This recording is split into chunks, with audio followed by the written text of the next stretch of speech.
Alright, ladies and gentlemen, welcome back to the channel. Today we're talking about the 16-4 Boston Celtics. They are by far the best offense in the league.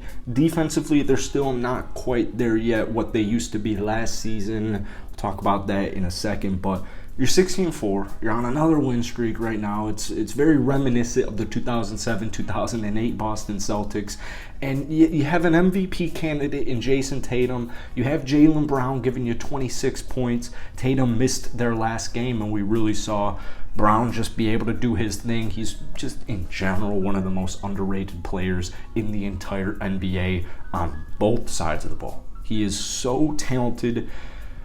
Jaylen Brown he's literally just so good, and seeing his development and progression since getting into the NBA. I was reading an article, Marcus Smart saying, he would get in these 1-on-4, getting on these 1-on-5s, and he would just chuck up a bad shot, and they'd be like, dude, what are you doing?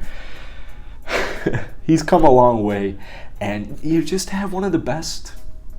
I think we might as well say it. I don't think anyone is actually really disputing this. It's the best 1-2 duo in the entire NBA. Jason Tatum, Jaylen Brown. The craziest part is Robert Williams III isn't even back yet from injury.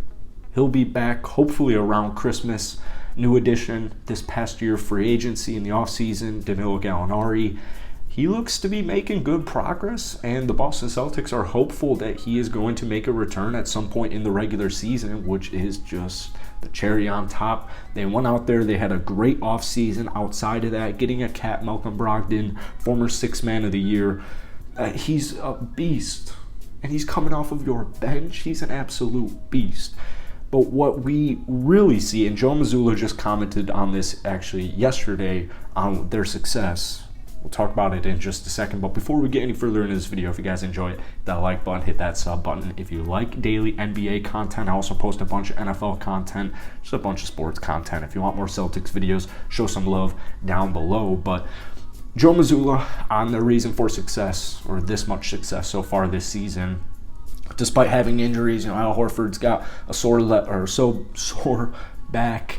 Robert Williams is out. Gallinari's been out. Brogdon's missed a couple of games. Is depth. It's depth.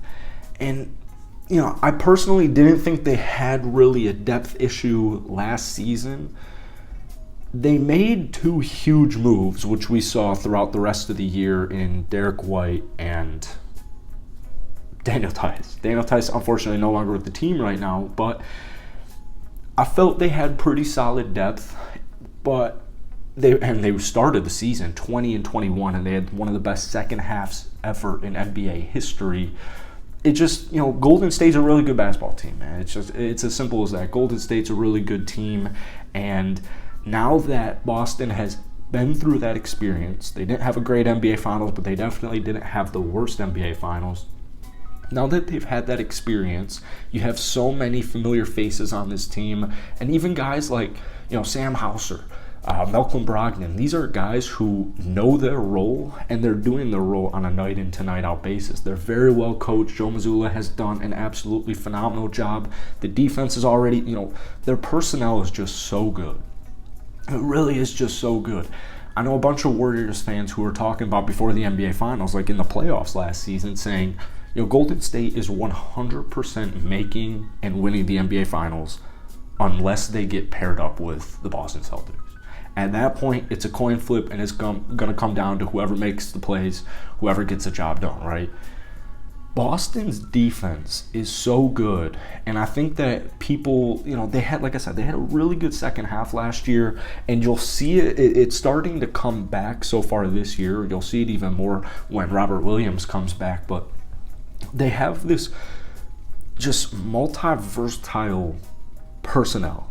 And you really see it on the defensive end where, whether they were playing Golden State, whether they were playing Brooklyn, they're just playing good defense.